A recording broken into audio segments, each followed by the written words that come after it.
Hi అండి, అందరు ఎలా ఉన్నారు? బాగున్నారా? నేనైతే బాగున్నా. ఈరోజు నేను ఏం చేయబోతున్నా అంటే జొన్నలతోటి జావ చేయబోతున్నాండి. చూడండి, ఫస్ట్ ఇలా స్టవ్ మీద గిన్నె పెట్టుకొని అందులో 1 లీటర్ నీళ్ళు పోసుకోవాలి. తర్వాత అందులో సాల్ట్ వేసుకోవాలి.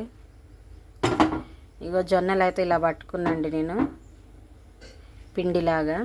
ఇప్పుడు రాగి జావ ఎలా చేసుకుంటామో దీన్ని కూడా అలానే చేసుకోవాలి.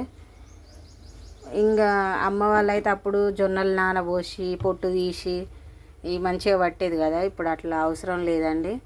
మనం కొంచెం కొంచెం ఇట్లా రాగి జావలాగా చేసుకోవాలంటే ఇది బెస్ట్ ఆలోచన అండి. చూడండి, ఎసరైతే మరిగింది.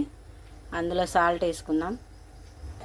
ఈ 7 వాటర్లో ఈ పిండి పోస్తే గడ్డ కడుతుందండి. అందుకోసమని మనం ఇందులో వాటర్ పోసుకొని మంచిగా కలిపి పెట్టుకుందాం.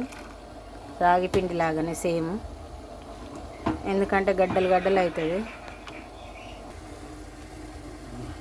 ఇట్లా అయితే పోసుకుంటూ కలుపుకోవాలండి.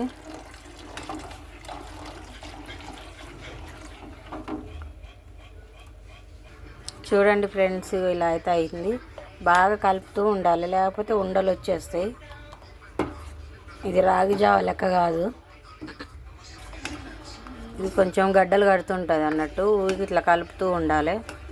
ఆల్మోస్ట్ ఉడికిపోయింది, ఆల్రెడీ జావలాగా అయింది. చూడండి, ఇలా మధ్య కలుపుకొని తాగడమే అండి.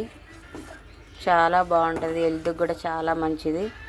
అప్పట్లో నానమ్మలు తాతయ్యలు ఇది తినే బతికిరంట, బియ్యం లేవు.